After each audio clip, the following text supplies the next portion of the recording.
Before the beginning, what was there? No, really. Try to imagine it.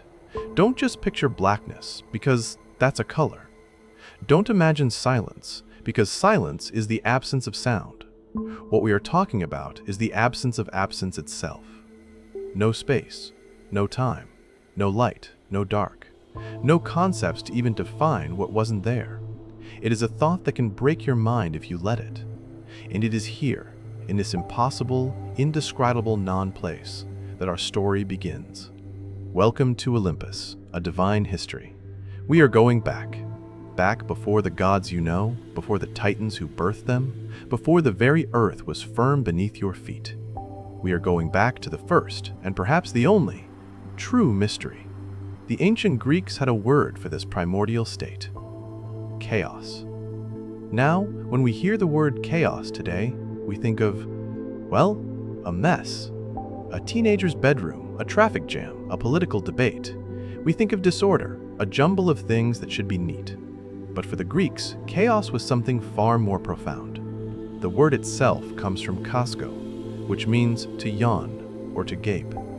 It wasn't a state of disarray, it was the gaping void, a vast, bottomless, directionless abyss. It wasn't angry or evil or anything. It simply was. The raw, untamed, and infinite potential of everything and nothing, all at once. It was the cosmic yawn that preceded the first cosmic breath. Imagine floating in this expanse. There is no up to aspire to, no down to fall towards. There is no forward to travel, no backward to retreat from. Time does not tick by, for there are no events to measure its passing. It is a womb of utter possibility, a canvas with no frame, waiting for the first stroke of existence. This is the bedrock of the Greek cosmos. Not a creator god who meticulously planned the universe, no divine architect with blueprints. Instead, it began with an emptiness so absolute that reality itself seemed to rush in to fill it, as if nature, even on a cosmic scale, truly abhors a vacuum. And so, from the unfathomable depths of chaos, the first thing to emerge was not a god, but a foundation, a certainty. From the formless came form. Spontaneously, inexplicably, Gaia arose. The earth. Not just a ball of rock, but a being. A wide-breasted, deep-bosomed entity who was the ever-sure foundation of all things. Finally, there was a place to stand. A place for things to happen. She was stability. She was substance.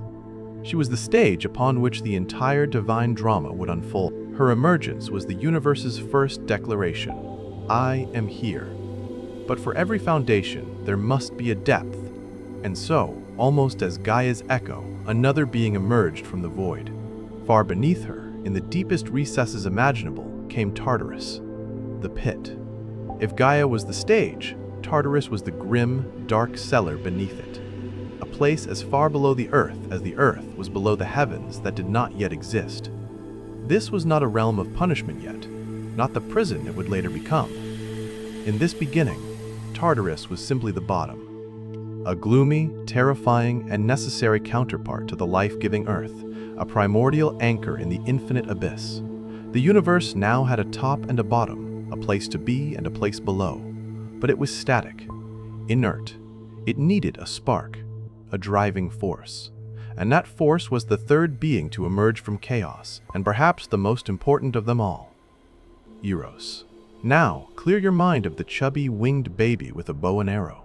That's Cupid, his much, much later, and frankly, watered-down descendant.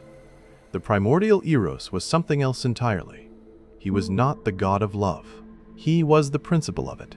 He was desire, attraction, the irresistible, creative force that compels things to come together. Without Eros, Gaia and Tartarus would have remained separate, inert, forever alone. He was the engine of creation, the primal urge of the universe to not just exist, but to become. He was the reason anything happened next. And from the very fabric of the void itself, two final children of chaos were born, personifying the very nature of their parent. From the gaping emptiness came Erebus, the unending darkness, and his sister, Nyx, the eternal night. They were not evil. They were fundamental. Erebus was the darkness that filled all the hidden corners of the world, the shadows that lay beneath Gaia. Nyx was the majestic, wheeling night that covered the world, a powerful and enigmatic figure from whom many other potent and often terrifying beings would later be born. Together, they filled the void that remained, draping the newborn cosmos in a veil of shadow and mystery. So let's pause. Let's look at what we have. Out of pure nothingness, the Greeks conceived of a universe that built itself from principles. You have a physical foundation, Gaia. You have a deep, dark opposite, Tartarus. You have the engine of creation and attraction, Eros. And you have the fundamental states of might and darkness, Nyx and Erebus. This is everything. This is the complete starter kit for a universe, and what it tells us is profound. It shows a deep-seated Greek belief in balance, in counterparts. For every up, a down. For every light, a shadow. For every existence, a void from whence it came. This creation story is not just a myth, it's a philosophy. It is a search for order, an attempt to explain how a structured, predictable world, with its rising sun and changing seasons, could possibly emerge from a state of utter randomness. The entire saga of Greek mythology, from this point on, is a story of that struggle. The struggle of order against chaos, of generation against generation, of civilization against the wild. And it all begins here, with these first, vast and lonely beings stirring in the infinite dark. They are not characters with complex personalities yet. They are concepts. They are pillars.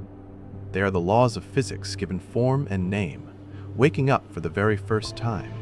Gaia, the Earth Mother, now lies vast and potent, her very existence, a promise of life to come. But she is alone, surrounded by the silent dark of Erebus and the looming presence of Nyx. Above her, there is still just the gaping void of her parent, Khaos. But with Eros, the principle of attraction, now pulsing through the fabric of this new reality, that aloneness cannot last. The universe now has a desperate driving need to create, to unite, to procreate. Gaia, the very soul of substance and life, will not remain a solitary stage for long. She is about to create her own partner. A being to cover her, to complement her, to challenge her. She is about to give birth to the sky itself.